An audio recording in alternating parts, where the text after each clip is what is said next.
November 24th, 1971. The night before Thanksgiving, Northwest Orient Airlines Flight 305 was preparing to depart from Portland International Airport, bound for Seattle. Passengers were heading home to spend the holiday with their families. It was a golden era for American aviation, but also a dark era of skyjackings, and no one on that plane had any idea they were about to witness one of the most audacious crimes in history. Among the passengers was a man in his 40s, calm, composed, and dressed in a dark suit. Shortly after takeoff, he handed a note to flight attendant Florence Schaffner. At first, Florence assumed it was just a phone number and tucked it into her purse unread. But Cooper leaned closer and in a calm yet firm voice said, "Miss, you should read that note. I have a bomb." What followed over the next few hours became one of the most daring and mysterious events in the history of American aviation. Who was this man known as D.B. Cooper, and how did he vanish forever with ransom money after parachuting from a moving plane?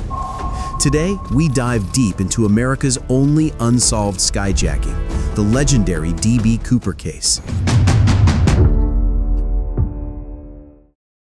There was nothing in Cooper's appearance to suggest he was about to hijack a plane. He wore a black business suit, a white shirt, and a black clip-on tie. His demeanor was astonishingly calm and professional, setting him apart from any other hijacker of the time. When Florence finally read the note, she froze. It clearly stated that Cooper had a bomb in his briefcase and wanted her to sit beside him. Once she did, Cooper slightly opened his briefcase, revealing 8 red cylinders that looked like dynamite, a large battery, and a tangle of wires. There was no way to confirm if the bomb was real, but no one was willing to take the risk. Cooper then calmly outlined his demands. First, a ransom of $200,000 American dollars in unmarked $20 bills. Second, 4 parachutes, 2 main backpacks, and 2 reserve chutes to be worn on the chest. And third, upon landing in Seattle, the plane was to be refueled immediately. Cooper's composure and precise demands stunned the FBI and airline authorities. He even politely ordered a bourbon and soda and offered to pay for it. There was no trace of panic or aggression, only absolute precision in his instructions.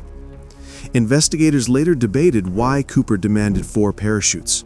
One theory suggests he wanted to ensure authorities wouldn't give him a defective chute, assuming he might force a crew member to jump with him. It was a brilliant psychological maneuver.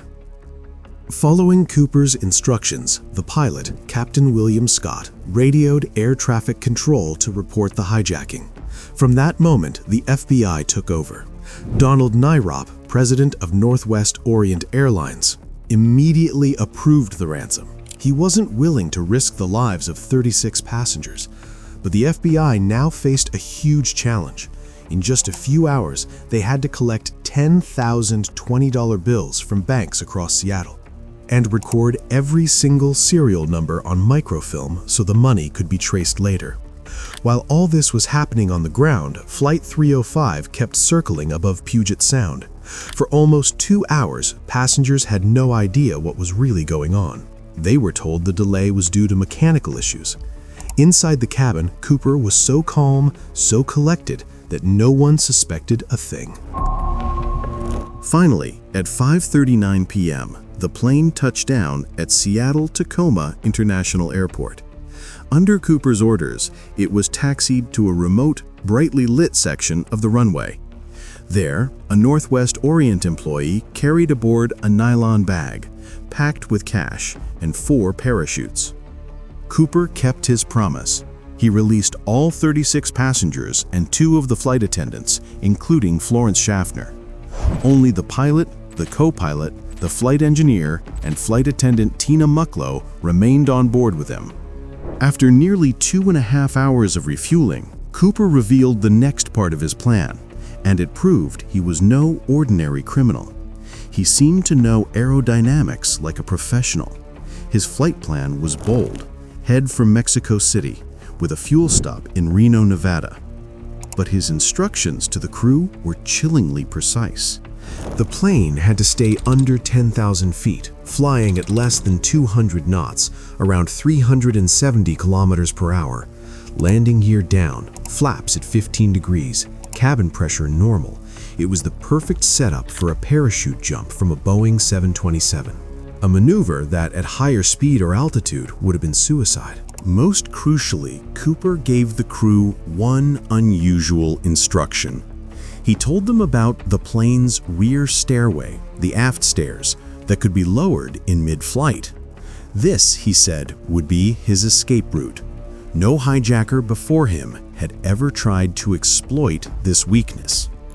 At around 7:40 p.m., Flight 305 took off again from Seattle, disappearing into the night.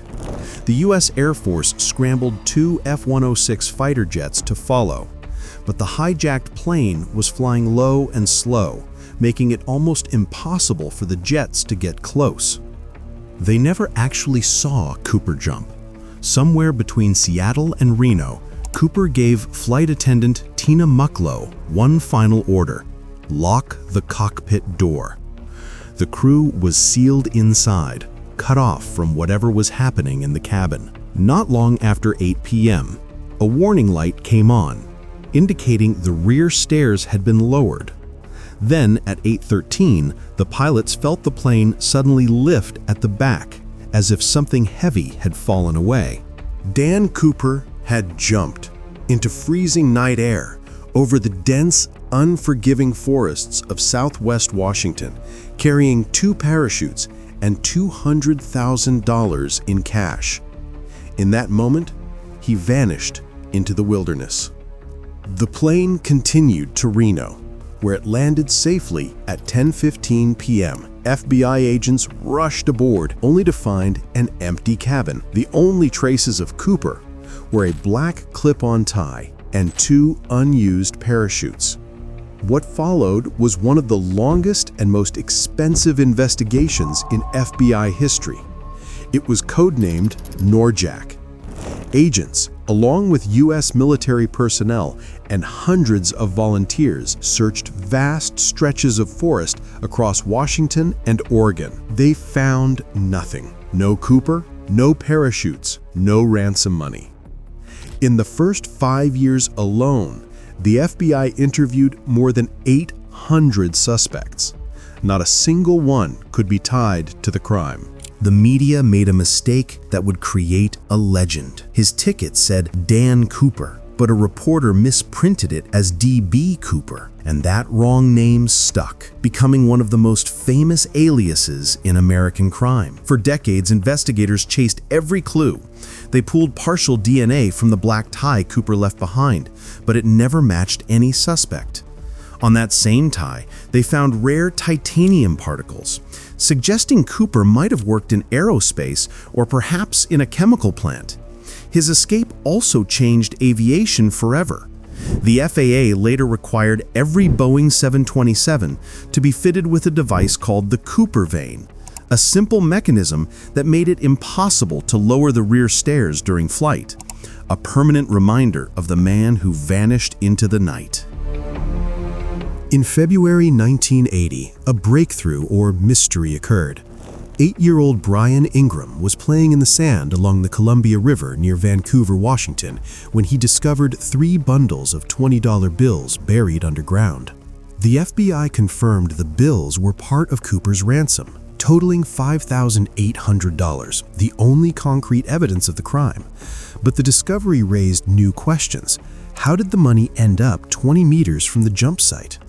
Did Cooper lose it during his escape, bury it later, or did the river carry it over the years?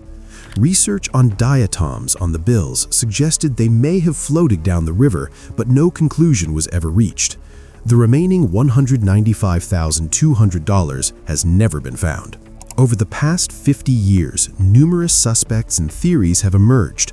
Notable figures include Richard McCoy Jr., a Vietnam veteran and skydiver who attempted a similar hijacking months later but was caught. Dwayne Weber confessed to his wife before his death, claiming he was Dan Cooper, but the FBI found no supporting evidence. Another suspect, Robert Rackstraw, a Vietnam pilot and explosives expert, was closely investigated but never charged. Most experts believe Cooper's chances of survival were slim. He jumped into a severe storm over dark, rugged terrain, wearing only a business suit and loafers, entirely inadequate for the conditions. Many believe he either died during the jump or succumbed to the elements shortly after landing. In 2016, after 45 years, the FBI officially closed the D.B. Cooper case, declaring further pursuit no longer practical. However, should new evidence ever emerge, like a parachute or money, the case could be reopened. The story of D.B. Cooper is more than an unsolved crime. It is a tale of daring, audacity, and mystery that transformed a lone man into an American folk legend. At a time when trust in government was low, with the Vietnam War and Watergate scandals, Cooper became an anti-hero in the public imagination, the man who outwitted the system and vanished without a trace. Was he a brilliant criminal who executed the perfect crime, or a fool who gambled and lost? Until definitive evidence emerges, D.B. Cooper will live on in our imagination, in conspiracy theories, and as one of America's greatest unsolved mysteries. Thanks for staying till the end. If you enjoyed it, hit like, share it around, and subscribe. Your one click motivates me to make the next story.